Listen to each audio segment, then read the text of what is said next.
What's up, folks? This is Justin from Books, Bricks, and Boards. Over the last few weeks, I've done a couple videos that I'm calling Solo RPG 101. These are basically videos to give you tips that I have used to become a better solo RPG player. And getting started in solo RPGs can be quite daunting. Over the past couple of videos, I have told you how to pick an oracle and also how to better utilize the oracle. But today, I'm going to talk to you about how to pick the RPG system that is right for you in your solo game. I'm going to go into some of the considerations that you want to have in your mind while you're making that decision, and I'm going to give you some ideas of what games might be good based upon your individual wants and desires. That being said, let's get into it.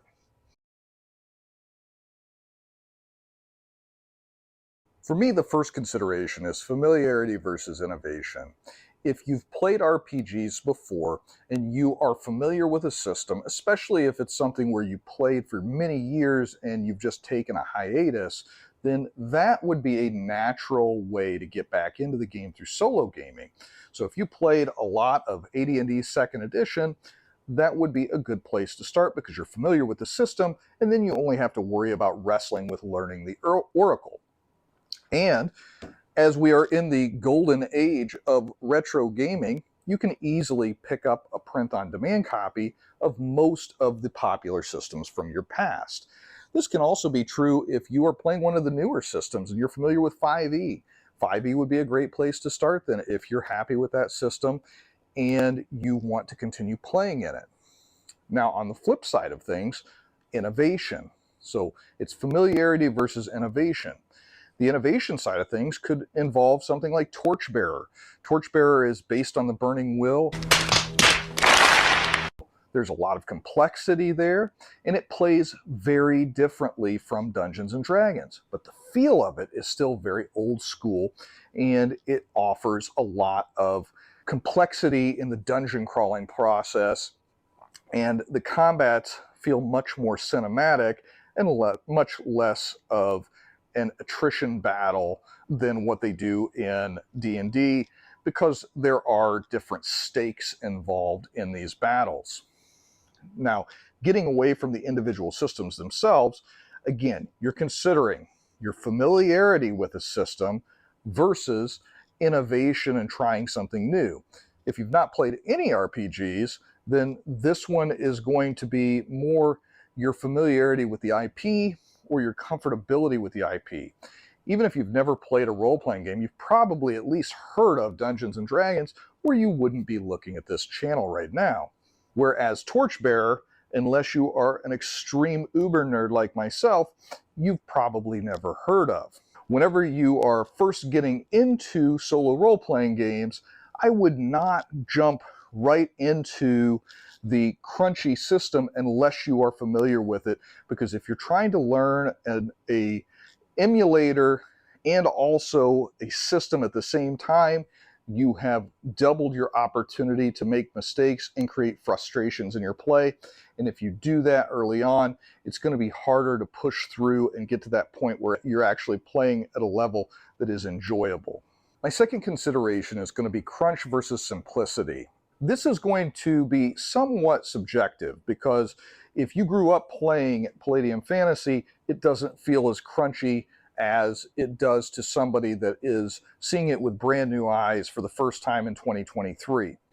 Whereas with Quest, anybody that sees that game is going to immediately realize that this is a very simple game with a simple resolution mechanic. Basically, one die to rule them all.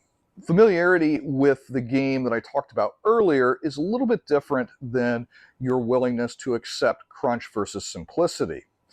There is no right answer here, but there is a right answer for you. Well, just a second there, Professor. Because some folks would love playing Quest and just telling a story and enjoying the way that it approaches things such as character creation and also magical items and the way that enemies are drawn up. However, other players are going to be very frustrated with that because there's not enough meat on the bones for them to really dig into the game. For those types of players, something like a Palladium Fantasy would be probably more in line. Yes, but actually no. Or at least something like a D&D 5e or a Pathfinder will offer a lot of that crunch. Something a little bit more in the middle, still a very light game that is going to have some of the modern conveniences that you would be looking for in an RPG, is the index card RPG. This game allows you to have the familiarity of some of the mechanics that are found in Dungeons and Dragons, such as the 6 attributes, and it's a D20 based system, but it does have some more rules and advancement options than what you would find in, say, a Quest RPG. So when you're looking for whether you want something crunchy or simplistic, part of that's going to be your experience in RPGs in general. Part of it's going to be how much you have already spent time grokking a particular system. And part of it is going to be just what your personal preference level is for digging into the number side of an RPG versus not worrying about that and focusing more on the story side. As far as story side, Ironsworn has a very simple mechanic, and it has a great toolkit for compelling you to make choices that drive the narrative forward. They create a narrative sandwich. So that is something that is kind of a simpler game on the crunch scale, but also has enough complexity to it that it might solve both sides of that equation. Another consideration whenever you're figuring out what the right system to solo is going to be the affordability versus value question. So we are in the golden age of gaming right now, and we have numerous options that are fully fleshed out, beautiful RPGs that are absolutely free. You can get Ironsworn for free on Drive-Thru RPG. You can get Worlds Without Number for free on Drive-Thru RPG. You can get Stars Without Number free on Drive-Thru RPG. You can get a number of great rules light game systems for less than $10 that are going to give you ample opportunity to play and enjoy. So why, with that being said, would I ever spend money on an RPG system, or at least a significant amount of money on an RPG system? Well, for those of you that have watched my channel, you've seen my shelves are far from bare. I have parted with many a coin to invest in RPGs. And I do call that investing because I'm feeding the money back into the hobby and funding future projects by giving them some of my hard-earned cash. But beyond that, these different RPG systems all have different advantages to them. So on the value for your dollar side of things, Cypher System is far from a cheap book. This is $70 MSRP, but it is a universal system, so I can use it to play basically any type of game I want. It is innovative. Monty Cook is one of the greatest designers in the history of RPGs. He was responsible for a large portion of 3rd edition D&D, which also later became Pathfinder. So his DNA is all over RPGs. I'm a fan. And by investing in this, I can also steal from it and use it in my other games as I please. So there's another reason. Maybe, City of Mist and a lot of games require you to purchase multiple books to be able to run the game. City of Mist is incredibly innovative. The setting, the mechanics are a very weird take on the Powered by the Apocalypse system. So it's a storytelling game, but it does have some mechanical crunch to it. And it is the weirdest take on superheroes that you'll ever find. And so Sometimes you're going to want to spend a little bit of extra money because a particular system or setting just really, really appeals to you. And that is what you'll find with some of these other systems like City of Mist.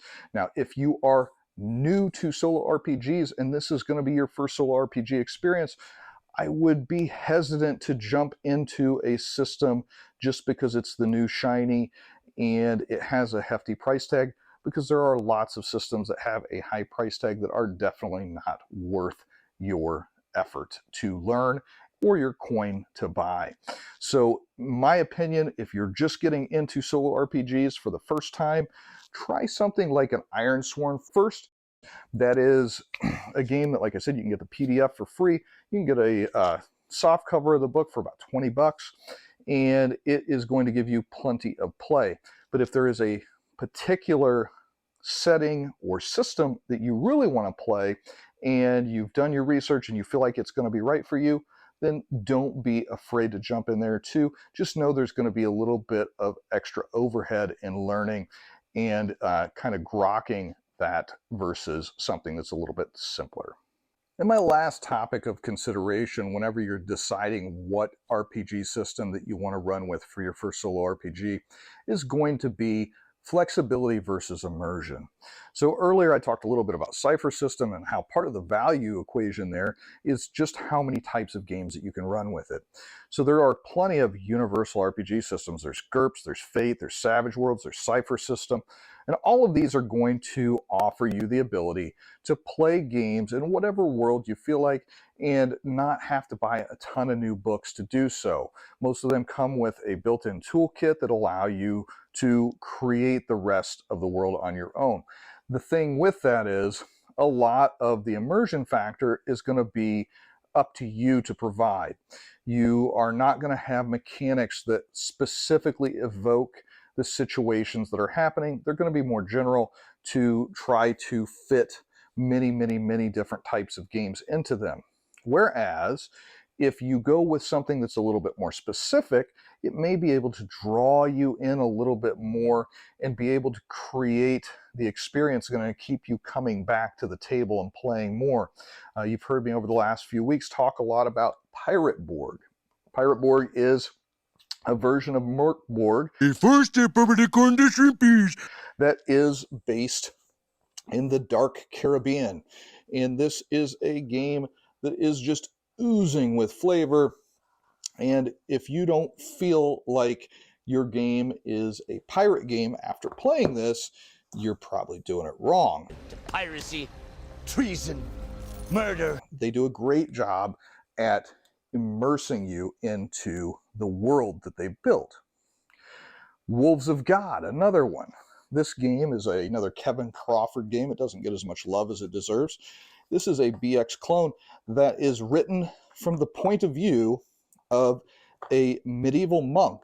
All of the rules are written as if written by a medieval monk sharing this with folks in a medieval setting. And the game is very much set up to play as medieval characters in a low magic, low fantasy world that is very deadly and has the crumbling Roman Empire all around you. So that is a system that you could not play, for example, a superheroes game in. But it is immediately going to make you feel like you are in the world that they're trying to portray. So whenever you're making that choice, you need to decide, how flexible do I want my game versus how immersive do I want my game? And one thing that will be important, and I can't answer this for you, only you know this about yourself, how much do you have the wandering eye for new games? If you're going to want to play in many different worlds and you don't want to have to buy a new game every single time, then you would be much better off to play in a more universal system. Whereas if you're the type of person that wants to just really dive in deep and you will spend months or even years playing in the same game with the same character in the same world, then going with a game that is a bit more specific and immersive would be a better choice for you. But there's lots of games out there. Do your research, look on the boards, watch YouTube, and find out what is going to be the best choice for your table. All right, so those are my tips to help you decide on what RPG system might be right for your first solo RPG experience. I'd love to hear some of your thoughts in the comments about how you came up with your choices, or if you have any questions about any of the games that I have talked about in this video or others and how they might work in a solo setting. Love to hear more about that as well. I'll answer the questions as best I can. And, thanks very much for your continued viewership. I appreciate that we are creeping up on 1,900 and should be over 2,000 subs by the end of the year. He's a righteous dude. Which is, a small YouTube channel by most measures, but far larger than what I ever expected that we would see here on Books, Bricks, and Boards. So with that being said, thank you very much, and I appreciate the watch. I appreciate if you would like and subscribe. And until next time, this has been Justin from Books, Bricks, and Boards. Good gaming, and God bless.